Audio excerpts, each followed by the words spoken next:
Halo semua, selamat datang di Pak Cim 71 Channel. Pertanyaannya, pernahkah kalian merasa gabut saat belajar?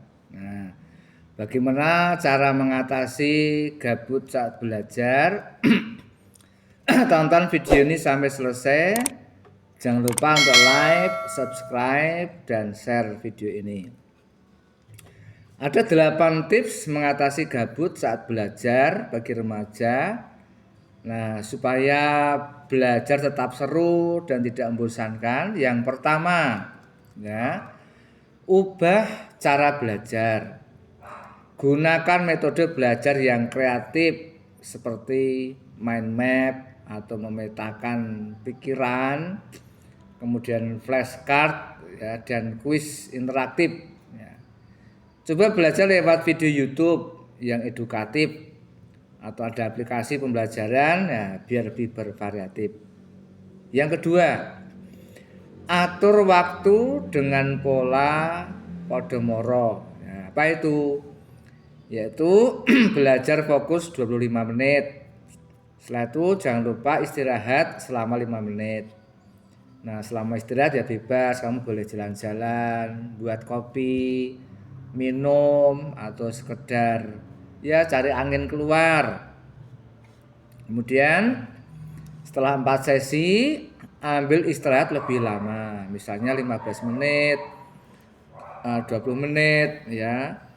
Nah, metode ini bikin otak tidak cepat jenuh. Nah, misalnya selama waktu 15 menit sampai 20 menit itu bisa kamu isi dengan dengerin musik dulu atau main gitar ya, atau ya sekedar menikmati kopi atau snack ya, atau ya mungkin bikin makanan yang kamu suka atau apa ya.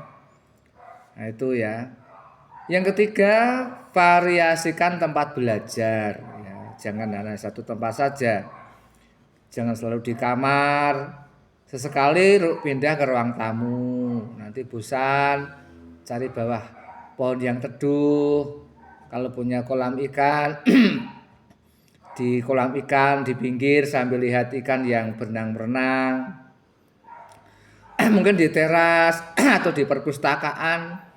Ya, atau tempat-tempat yang menyenangkan untuk kamu ya. Intinya variasikan tempat belajar. Kemudian yang keempat, bisa gunakan musik yang kamu suka ya. Misalnya musik-musik dengan genre yang kamu sukai, misalnya entah instrumental, entah musik yang slow, musik yang teduh ya, yang membuat semangat, atau musik suara hujan, suara gemericik air dan sebagainya ya.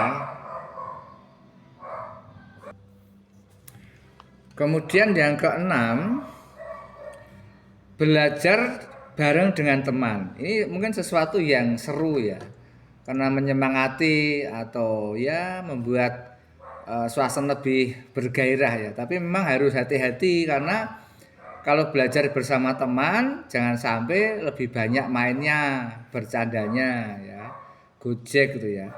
Karena belajar dengan teman ini bisa kita setting menjadi diskusi atau belajar berkelompok, ini baik online atau offline ya.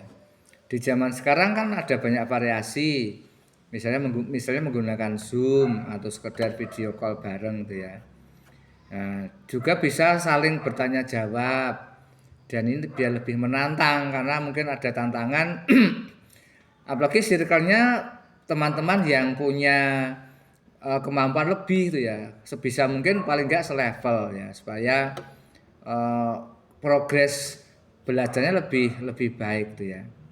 Kemudian yang ketujuh, yang ketujuh adalah ini, sisipkan gerakan fisik ya. Misalnya pada waktu sudah bosan, jenuh atau mungkin pikiran ngelek atau sulit berkonsentrasi atau mengingat ya, misalnya bisa dimulai dengan variasi gerakan berdiri atau mungkin senam-senam kecil atau stretching ya, peregangan atau mungkin ice breaking ya, tepuk tangan atau mungkin